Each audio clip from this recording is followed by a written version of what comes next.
So let's assume we have a product where we want to have an additional optional pricing available.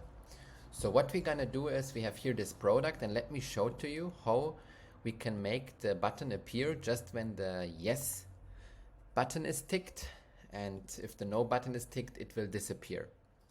Also here you see pricing is free, and here we have $9.99, and then button will appear.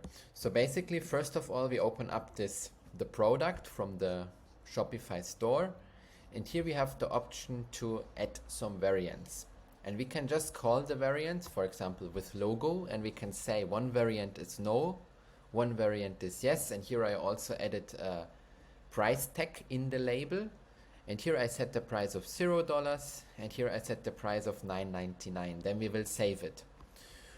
But then to make the condition that the upload button will just appear if the yes is ticked, you also have to open up the restrictive upload field, have to scroll down, and then what you have to do is by default, it's showing on all products.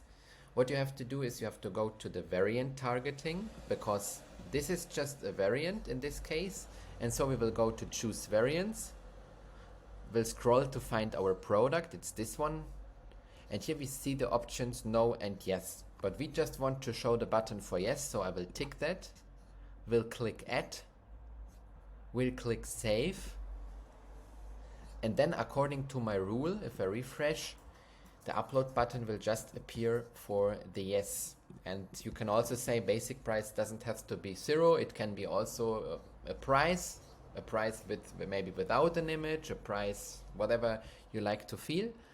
It can be also 10 or something like that, and then you can say here you will have another price on top of it of maybe $9.99, and it's maybe $19.99, and then your customers will be charged for an additional image they will upload.